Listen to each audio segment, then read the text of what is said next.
I'm going to make you angry in the next 2 minutes. Not because I'm a jerk, but because I'm going to point out the one habit that's been sabotaging your emotional life since childhood. You've been doing it so long, you think it's normal. Your parents did it. Your friends do it. Even therapists sometimes do it. But it's the express train to misery. Ready to see it? Let's go. Look, here's what we're doing today. I'm going to show you the exact mechanism, the invisible pattern that makes you lose your cool when you don't want to. Not just lose your temper, but lose control over anxiety, depression, hurt feelings, all of it. And here's what makes this different. Most people think emotions just happen to them, like you're a victim of your feelings. Oh, he made me angry. She made me sad. This situation is giving me anxiety. Sound familiar? That's exactly backwards. And it's keeping you stuck. What you're about to learn is based on something I've spent 40+ years developing. Not in an ivory tower, but working with real people dealing with real problems. Depression, panic attacks, relationship disasters, career setbacks. By the end of this video, you'll know the exact 3-word pattern that triggers emotional chaos. Why trying to control your emotions actually makes things worse. The simple shift that puts you back in the driver's seat, and how to catch yourself before you spiral. This isn't about becoming some emotionless robot. It's about freedom. Freedom from being jerked around by your own mind. Ready? Let's dig in. So let me ask you something. How many times this week have you said the word should to yourself? Think about it. I should have done better. This should treat me fairly. This should be easier. My partner should understand me. My boss should appreciate me. Traffic should move faster. Now, here's the thing. Every single time you use that word, you're doing something that guarantees emotional suffering. I call it masturbation. Yeah, you heard that right. Masturbation. It's when you take your preferences, the things you want, and you turn them into absolute demands on reality. You're essentially saying the universe must arrange itself according to my wishes, or else I'll be miserable. Let me break this down. There's a massive difference between preferences and demands. A preference sounds like this. I'd really like to get this promotion. I prefer if my partner agreed with me. I want this project to go well. Those are healthy. They're honest about what you want without holding reality hostage. But demands sound like this. I must get this promotion or I'm a failure. My partner has to agree with me or they don't really love me. This project must go perfectly or it's a disaster. See the difference? With preferences, you're disappointed when things don't work out. With demands, you're devastated. And here's what most people don't realize. Your brain doesn't know the difference between a real threat and a violated demand. When you demand that something must happen and it doesn't, your brain treats it like you're being attacked by a tiger. Same stress hormones, same panic response, same emotional hijacking. Except there's no tiger, just reality not cooperating with your personal rulebook. I've identified 3 major demands that ruin people's lives. Listen carefully because you probably use at least one of these every single day. Number 1, I must perform well and be approved by significant others. This is the demand that creates performance anxiety, social anxiety, people-pleasing, all of it. Number 2, you must treat me fairly and considerately. This one generates most of your anger and resentment. And number 3, life must be easy and give me what I want. This creates frustration, disappointment, and what I call low frustration tolerance. Each one of these is a recipe for suffering. Why? Because reality doesn't care about your musts. Your boss doesn't have to promote you. Your partner doesn't have to always be kind. Life doesn't have to be easy. These are facts. And when you demand that facts be different, you lose. Every single time. Now, how do you recognize this in real time? Start listening for these words in your self-talk. Must, should, ought, have to, need to, got to. These are your warning signals. When you hear yourself say them, especially with emotional intensity, that's masturbation in action. The stronger the demand, the stronger the emotional reaction that follows. Guaranteed. And where does this come from? We learn it young. You should behave. You must succeed. You have to make us proud. Good girls don't get angry. Real men don't cry. On and on. Culture reinforces it everywhere. Then we internalize these demands as absolute rules about how reality must operate. But here's the truth. Reality operates however it operates. Your demands don't change that. They just make you miserable when reality doesn't comply. Let me give you a real example. I worked with a guy, successful businessman, who was absolutely destroyed because his wife didn't approve of his career change. Not disappointed, destroyed. Why? Because he had this demand running in his head. My wife must approve of my decisions, or I can't be happy. So every time she expressed doubt, he fell apart. We changed one thing. We changed his must to a preference. I prefer my wife's approval, but I don't need it to make good decisions or be happy.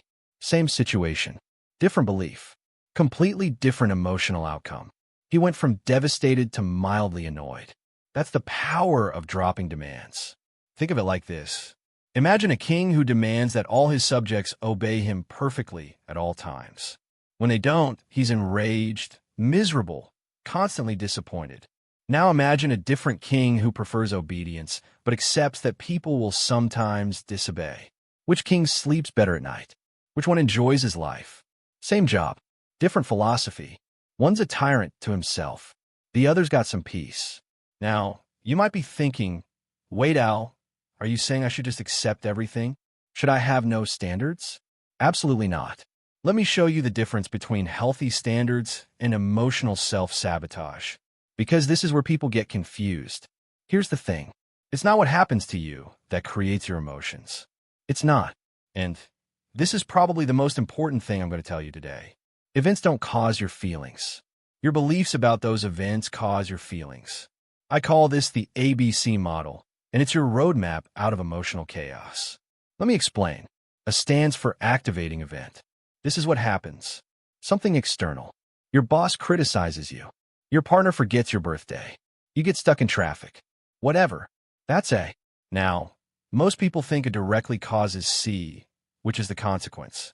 The emotional and behavioral consequence. They think my boss criticized me, therefore I feel terrible. Traffic happened, therefore I'm angry. But there's a missing step, and that missing step is everything. B stands for belief.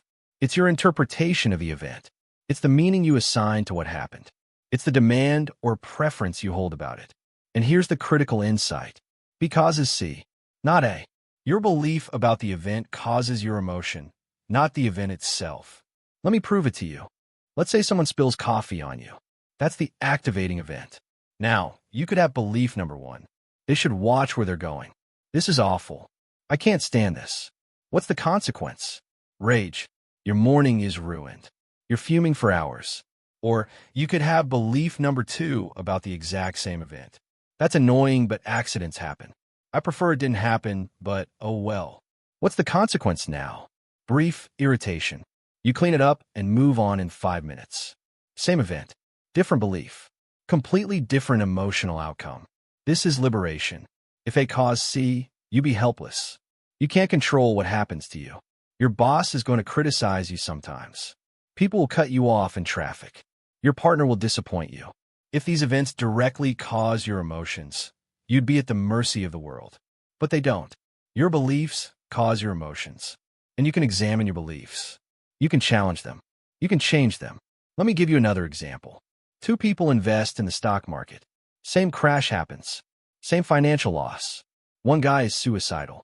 The other is disappointed, but okay. Why? Different beliefs. Guy number one believes, I must never lose money. This is the worst thing that could happen. I'm a total failure. Guy number two believes, I prefer not to lose money, but the market has risks. This is unfortunate, but I'll recover. I've handled setbacks before. Same event, different beliefs. One guy's life is over. The other guy is already planning his next move. Shakespeare said it. Nothing is either good or bad, but thinking makes it so. He was right. Your thinking, your beliefs, they create your emotional reality. Now, here's where it gets practical. Once you understand this, you can start examining your beliefs. When you feel upset, don't just ask what happened. Ask what am I telling myself about what happened? What am I demanding? What belief is creating this feeling? I worked with a woman who had terrible anxiety about public speaking. We looked at the ABCs. Oh, she had to give a presentation. C was panic, sweating, couldn't sleep the night before. What was B? Her belief was, I must perform perfectly or everyone will think I'm an idiot, and that would be unbearable. Once we identified that belief, we could challenge it. Where's the evidence you must perform perfectly? Is it true that one bad presentation makes you an idiot? Even if someone judges you, is that actually unbearable? We replace that belief with, I prefer to do well, but I don't have to be perfect. If I make mistakes, it's uncomfortable, but not catastrophic. I'm a fallible human giving a presentation, not defending my worth as a person.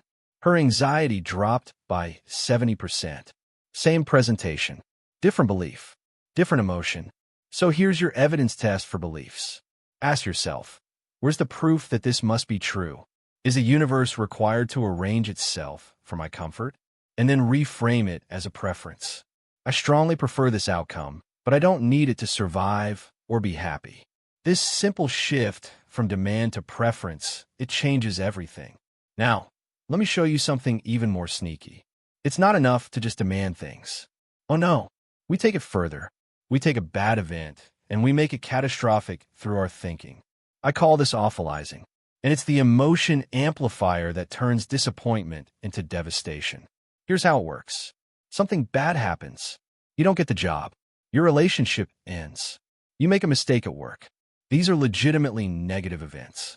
I'm not saying they're good, but then, instead of seeing them accurately, you tell yourself this is awful. This is terrible. This is horrible. This is the worst thing ever. And here's what you don't realize. When you use the word awful, you're literally saying this is worse than 100% bad. Think about that. Awful means more than totally bad. It means badder than bad can possibly be. But nothing in real life, except maybe death, is worse than 100% bad. Everything else exists on a scale. Getting rejected for a job might be 20% bad.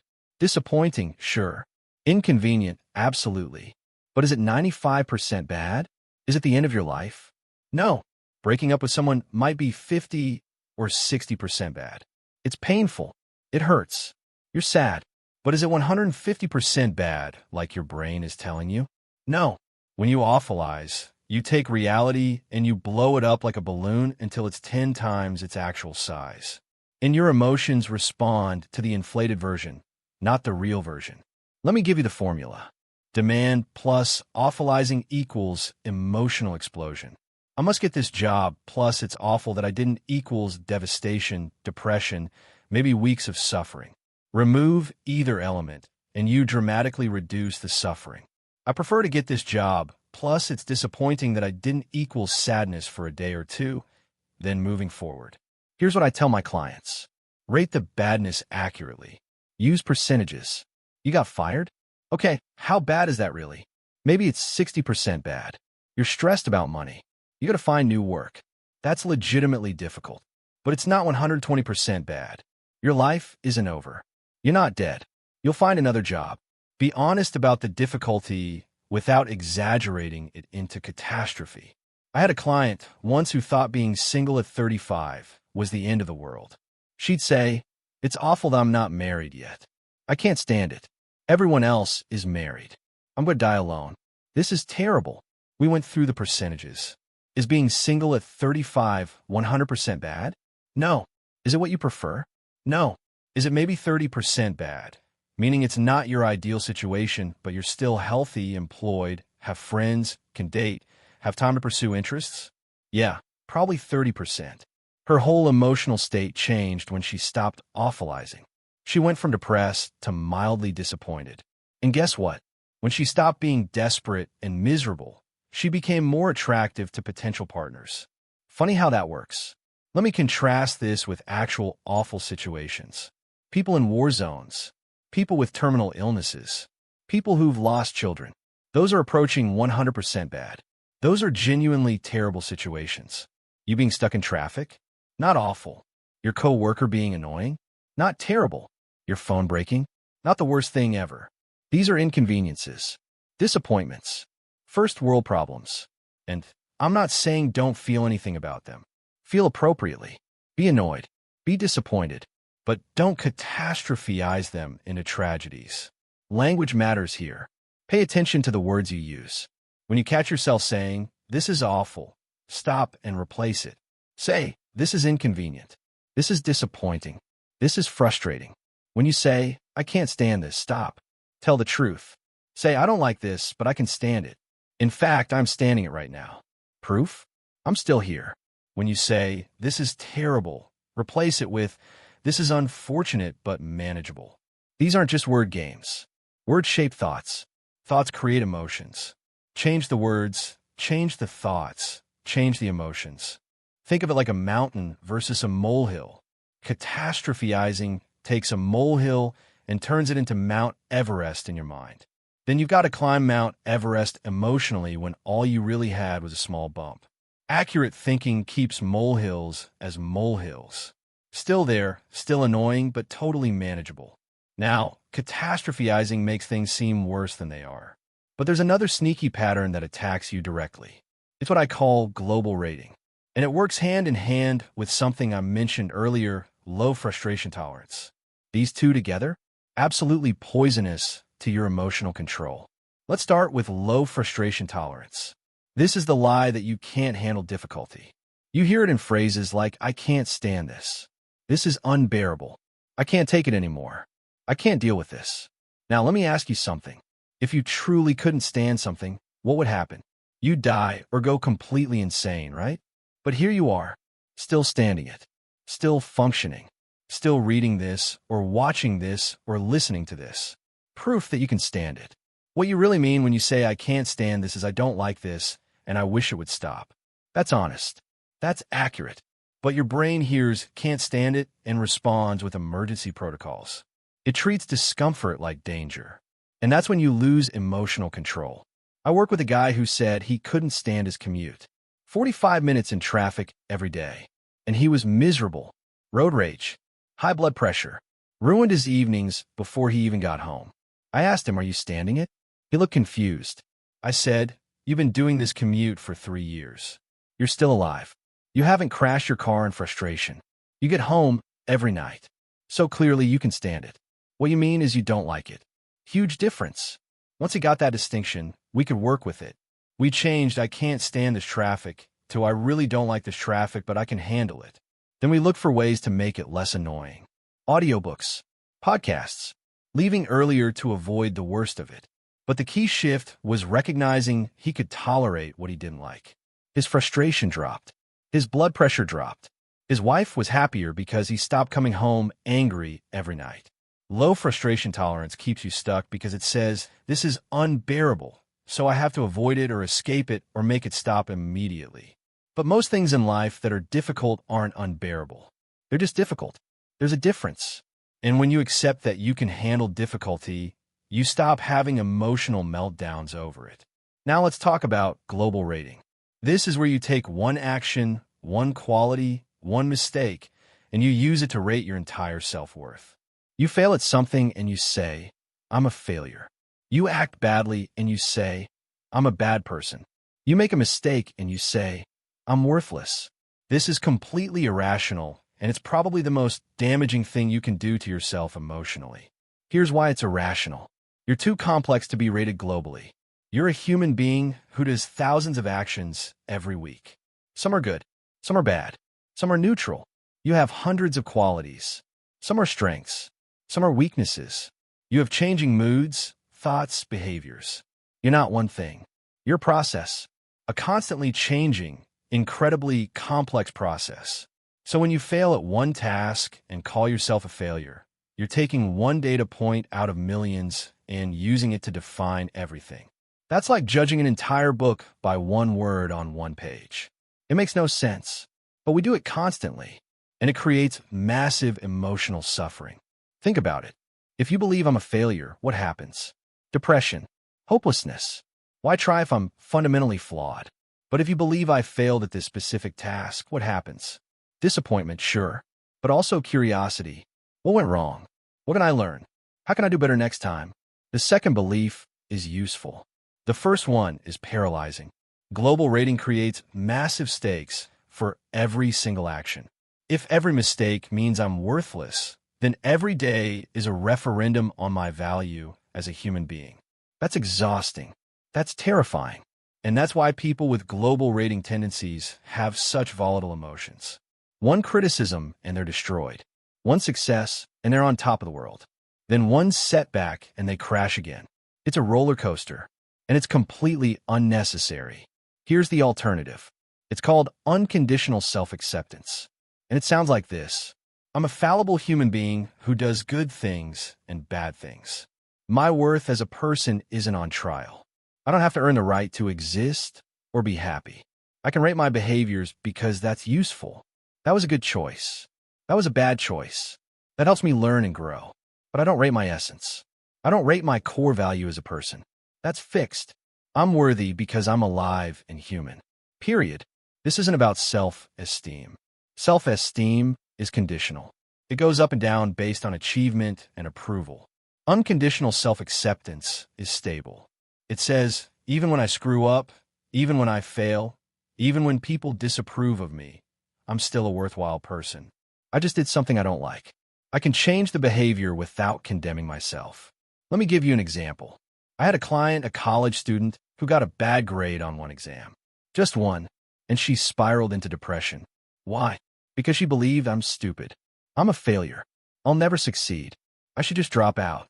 Global rating at its finest. One bad grade equals total worthlessness. We worked on separating behavior from self. The belief became, I didn't prepare well for this exam. That was a mistake in my behavior. I can prepare better next time. I'm a student who sometimes does well and sometimes doesn't. That's normal. Her depression lifted. She studied differently for the next exam and did fine. Here's a visual that helps. Think about rating an orange. You can say this orange is sweet or sour, ripe or rotten. That works because an orange has one dimension of value. But a person? You can't rate a person the same way. People have thousands of dimensions. I might be good at public speaking, but bad at fixing cars. Kind of friends, but impatient with slow drivers. Excellent at my job, but mediocre at cooking. Which one is the real me? All of them. None of them. I'm too complex to reduce to one rating. So stop globally rating yourself. Rate your behaviors when it's useful. Avoid rating your being ever. And definitely don't let other people's ratings of you determine your worth. Someone thinks you're stupid? That's their opinion about one aspect of you in one moment. It doesn't define you. Someone thinks you're amazing? Great, but that doesn't define you either. You're a complex, changing, fallible human. Always have been. Always will be. Accept that, and you'll be emotionally free. Now here's where low frustration tolerance and global rating team up to destroy you. Let's say you're facing a difficult task. LFT says, I can't stand difficult things. Global rating says, if I fail at this, I'm a failure as a person. What's the result? Massive anxiety, avoidance, procrastination, or you force yourself to do it while having a panic attack the whole time. Both beliefs steal your emotional control instantly. One makes you fragile. The other makes the stakes impossibly high. Together, they're a recipe for emotional chaos. The solution? Challenge both. Difficult things are uncomfortable, not unbearable. I can handle discomfort, and failing at a task doesn't make me a failure. It makes me a person who tried something and it didn't work out this time. Those two belief changes right there will transform how you handle challenges. I've seen it thousands of times. All right, we've covered the beliefs that hijack your emotions, the demands, the catastrophizing, the I can't stand it, the global rating. You're probably recognizing yourself in some of this. Good. Awareness is the first step, but beliefs don't change just because you want them to. You need a method. Let me give you the practical tool I've used with thousands of people to actually change beliefs and regain emotional control. It's called disputation. That's the D in the ABCD framework. Let me give you the complete model now. A is the activating event. What happened? B is your belief about it. Usually irrational if you're upset. C is the consequence. Your emotion and behavior. Now here's where most therapy stops. They help you identify your feelings, maybe where they came from, but that doesn't change them. D is disputation. This is where you actively challenge the irrational belief. You cross-examine it like a lawyer. You demand evidence. You look for logical flaws. You evaluate whether it's helping or hurting you. And E is the effective new philosophy. The rational belief you replace the old one with and the better emotion that follows. Let me break down disputation because this is your power tool. There are three types of questions you ask to challenge irrational beliefs: empirical questions, logical questions, and pragmatic questions. Empirical means based on evidence. So you ask, where's the evidence this must be true? Where's the proof that reality has to operate this way? Show me the law of the universe that says I must get what I want. You won't find it, because it doesn't exist. Reality operates by natural laws, not by your preferences. Gravity doesn't care if you demand to float. Your boss doesn't have to promote you just because you want it. Your partner doesn't have to never hurt your feelings. There's no evidence for these musts. Logical questions attack the reasoning. Does it logically follow that because I want something, I must have it? No. Wanting doesn't create necessity. Just because I prefer to succeed doesn't mean I have to succeed. The logic doesn't hold up. It's a non sequitur. Pragmatic questions ask, is this belief helping me or hurting me? Is it getting me closer to my goals or further away? If I keep believing I must have everyone's approval, does that make me happier or more anxious? Obviously more anxious. Is it useful? No. Then why hold on to it? Let me show you disputation in action. Let's say you have the belief, my partner must agree with me or they don't really love me. That's your B, and it's making you miserable every time you disagree. Here's how you dispute it. Empirical. Where's the proof that love requires constant agreement? I know happy couples who disagree all the time. I've disagreed with people I love. Does that mean I don't love them? No. So where's the evidence this must be true? There isn't any. Logical. Does it logically follow that because I prefer agreement, my partner must agree? No. Two separate people will have different opinions sometimes. That's logic. Demanding they think exactly like me isn't logical. It's a fantasy. Pragmatic. Is this belief helping my relationship? No. It's making me anxious and controlling. I pick fights over small things because I need agreement. That's pushing my partner away. This belief is actively hurting what I want. It's not useful. So what's the effective new philosophy? I prefer when my partner agrees with me because it feels good and it's easier. But disagreement is normal and doesn't threaten our love. Two intelligent people will see things differently sometimes. I can handle that.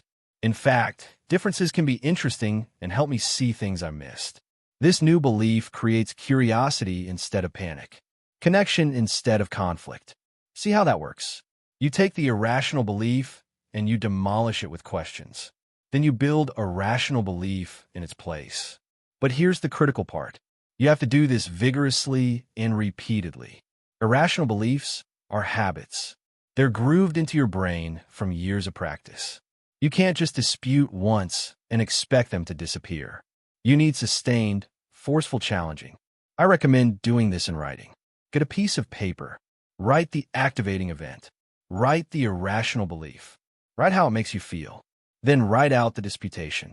Every single question. Make yourself answer them. Then write the new rational belief and predict how you'll feel if you actually believe it. Do this every day for situations that upset you. It's like exercise for your brain. You wouldn't expect one push-up to build strength, right? You need repetition. Same with belief change. Think of irrational beliefs like weeds in a garden. You pull one weed and feel good, but if you don't keep pulling them, they grow back. Rational beliefs are like flowers. You plant them, water them, protect them. Eventually, they take over the garden and the weeds can't compete. But it takes consistent effort. I've had clients who dispute their beliefs 10, 15, 20 times before the rational belief sticks. That's normal. That's not failure. That's the process. Your brain is literally rewiring itself. New neural pathways are forming. Old ones are weakening. That takes time. Be patient with yourself. Keep disputing. Keep challenging. Keep building those new beliefs. And here's the beautiful thing. The more you do this, the faster it gets. At first, you might need to sit down and write out the whole ABCD. But after a few weeks, you could dispute in your head while driving. After a few months, you start catching irrational beliefs before they create big emotions. After a year, the rational beliefs become automatic. You stop demanding. You stop awfulizing. You think more realistically by default. That's the goal. Let me give you one more example, because I want you to really get this. Let's say you're facing public speaking and you're terrified. A is the speech. C is panic. What's B? Probably something like, I must perform perfectly and everyone must think I'm great or it's awful and I'm a failure. Okay, dispute it. Empirical. Where's the evidence I must perform perfectly? I've never seen a perfect speech. Everyone makes small mistakes. Where's the proof that everyone must think I'm great? That's impossible. Different people have different tastes. Some will like it. Some won't. That's reality. Logical.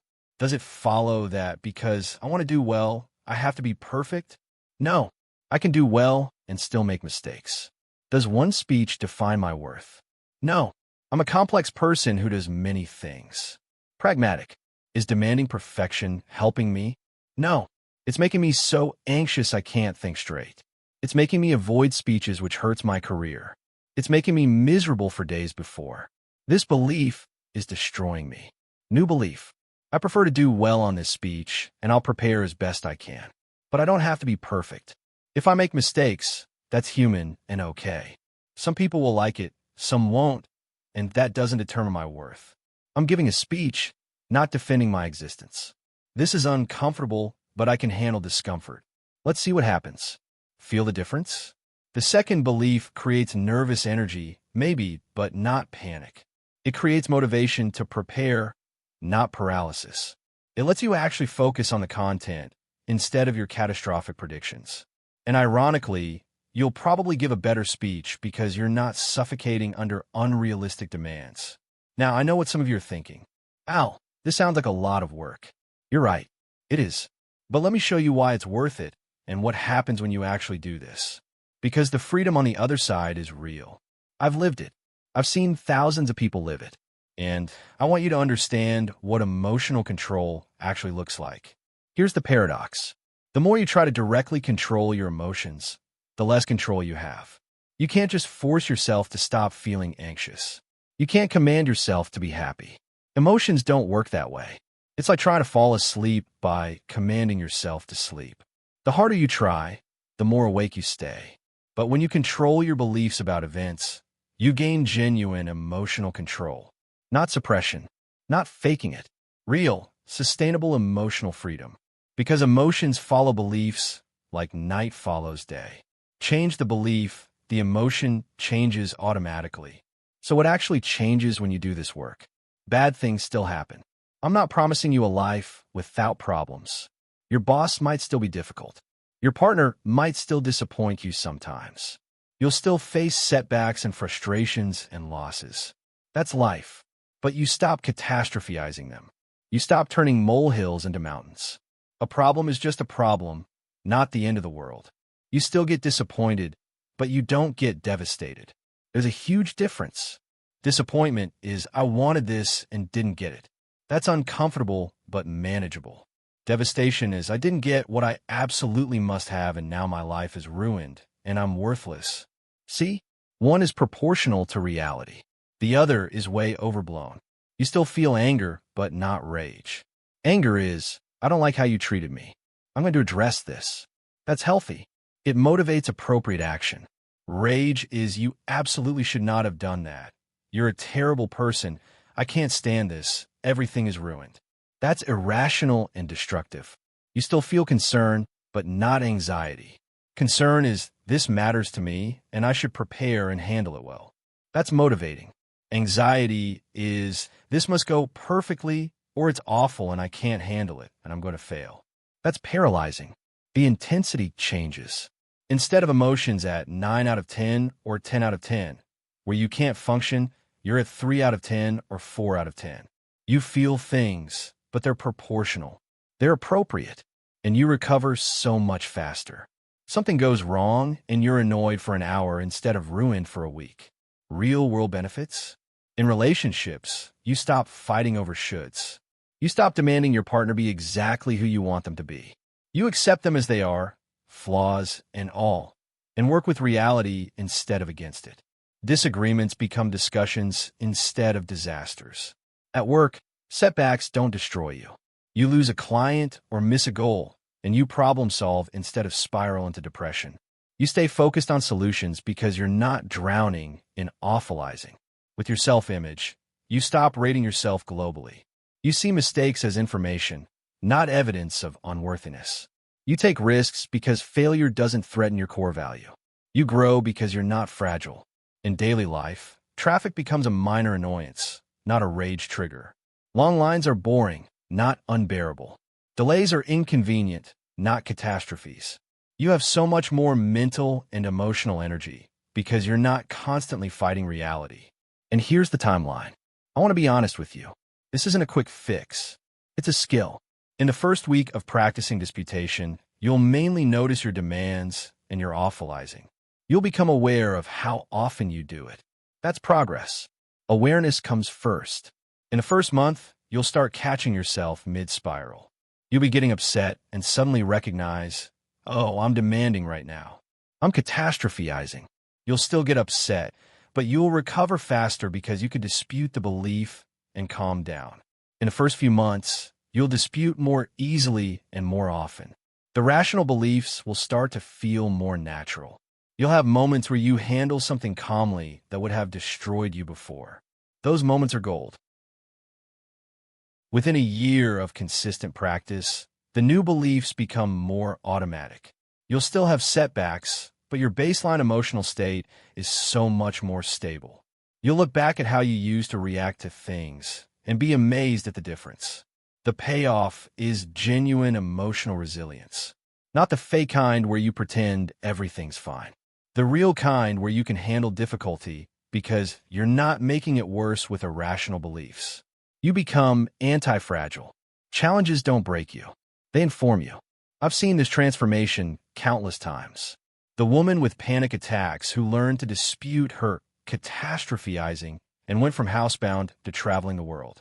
The man with anger issues who stopped demanding fairness from everyone and actually improved his relationships. The teenager who stopped globally rating himself and went from suicidal to hopeful. These aren't miracles. They're the result of changing beliefs systematically. And listen, I'm not special. I had to learn this too. I spent years demanding that people treat me fairly, that my work be appreciated, that life be easier. I made myself miserable with my own demands. Then I started applying what I'm teaching you, disputing my own irrational beliefs, accepting myself unconditionally, preferring instead of demanding. My life didn't get easier, but I got so much better at handling it. That's what I want for you. So let me bring this all together because I want you to walk away with something you can use today. The fastest way to lose emotional control is to demand that reality must be different than it is. Those three little words must, should, have to, they're the tyrants running your emotional life. Every time you use them, you're setting yourself up for suffering. You learn that events don't cause your emotions. Your beliefs about events do. That's the ABC model, and it's your roadmap to freedom. When you understand that B causes C, not A, you realize you have power. You can't always control what happens, but you can always examine what you believe about it. We talked about catastrophizing, how you take a 30% problem and blow it up into a 150% disaster in your head. We exposed low frustration tolerance for what it is, the lie that you can't handle difficulty when you're literally handling it right now. And we looked at global rating, that poisonous habit of judging your entire worth based on one action or one quality. Most importantly, I gave you the tool. Disputation. Challenge your demands with empirical questions. Where's the evidence? Challenge them with logical questions. Does this reasoning make sense? Challenge them with pragmatic questions. Is this helping me or hurting me? Then build the rational belief to replace it. Here's your challenge for the next 24 hours. Just catch yourself saying must, should, or have to. Don't judge yourself for it. Remember, no global rating. You're not bad for having demands. You're human. We all do it. Just notice it. Observe how often you're making demands on reality. Then ask yourself, is this a demand or a preference? Can I reframe this?